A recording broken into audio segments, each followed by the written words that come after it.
The Guatemalan Civil War, 1960-1996, a hidden war of resistance and repression. Welcome to the History Channel.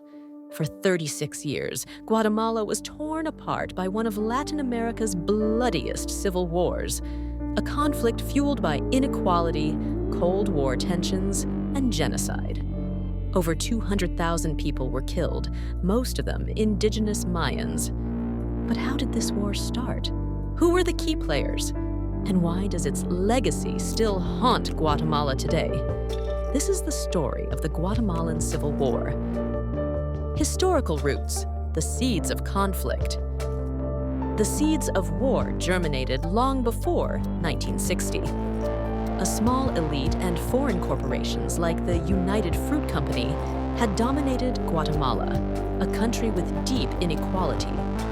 In 1954, a democratically elected president, Jacobo Arbenz, had tried to redistribute land to poor farmers, but the U.S. saw this as communism and backed a CIA-led coup to overthrow him. The coup installed a series of authoritarian military regimes and sparked decades of instability.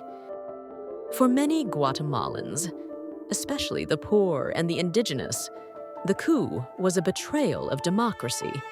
Discontent simmered. By 1960, leftist rebels, many of them former soldiers, took up arms demanding justice. The war had begun. The Civil War begins, 1960-1980. The war officially began in 1960, when leftist military officers staged a failed uprising. Though it was crushed, it inspired the creation of guerrilla insurgencies, most notably FAR, Rebel Armed Forces, EGP, Guerrilla Army of the Poor, ORPA, Revolutionary Organization of the People in Arms, and URNG, Guatemalan National Revolutionary Unity, formed in 1982 as an umbrella group. These groups operated in rural areas and were largely supported by indigenous Mayan communities and poor peasants who had long suffered from land inequality, racism, and military abuse. The government, backed by the U.S., especially during the Cold War, responded with increasing brutality, claiming to fight communism, but often targeting civilians who suffered the worst violence. The Dirty War, Repression and Genocide, 1980-1983. In the early 1980s, the war reached its peak brutality. The military declared entire Mayan villages enemies of the state. Under General Rios Montt, the government committed massacres and destroyed over 600 villages. Over 45,000 people had vanished. The UN later confirmed the military had targeted Mayans for extermination. One of the worst atrocities was the 1982 Dos Eres massacre, where soldiers killed over 200 men, women, and children. Survivors hid in the mountains, fleeing to Mexico or the U.S. According to the United Nations-backed Commission for Historical Clarification, in 1999, over 200,000 people were killed or disappeared.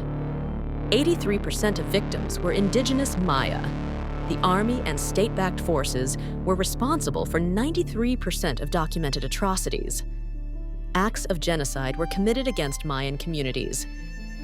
This period remains one of the darkest chapters in Latin American history. The U.S. involvement and Cold War context. The Guatemalan Civil War was deeply entwined with the Cold War. The United States viewed Guatemala as a potential foothold for Soviet influence. Throughout the 1960s to 1980s, successive U.S. administrations provided military aid, training, and intelligence to Guatemalan regimes, despite knowing about the human rights abuses. This support included counterinsurgency programs and collaboration with intelligence services that maintained death squad lists of suspected leftists. Though framed as anti-communist policy, U.S. involvement had directly enabled state terror and mass repression. Civil society, resistance, and the search for peace. Despite violence, civil society resisted. The Catholic Church, especially of liberation theologians, had defended indigenous rights. Women's groups, human rights organizations, and exiles denounced the atrocities.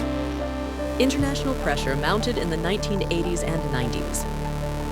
In 1996, after several failed attempts and UN-sponsored negotiations, the peace accords were signed between the government and the URNG. Key outcomes included Truth Commission, which documented war crimes, blaming the military for 93% of atrocities. Indigenous rights were recognized, but land reforms were never fully implemented. Trials for war criminals. Some generals were convicted, but many escaped justice. So, the war had officially ended, but justice was far from complete. Legacy and ongoing struggles. The scars of war remain. Survivors still search for disappeared family members in mass graves. Many war criminals have not faced justice, though a few landmark trials have occurred, including the 2013 conviction, later overturned, of Rios Montt for genocide. Indigenous communities continue to face poverty, discrimination, and land dispossession. Yet the memory of resistance endures.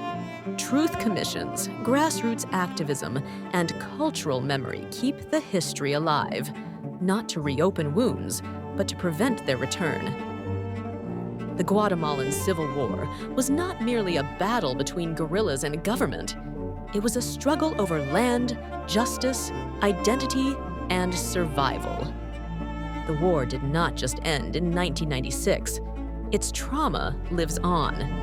Many of today's crises, like mass migration to the US, gang violence, and political corruption, trace back to the war's unresolved wounds.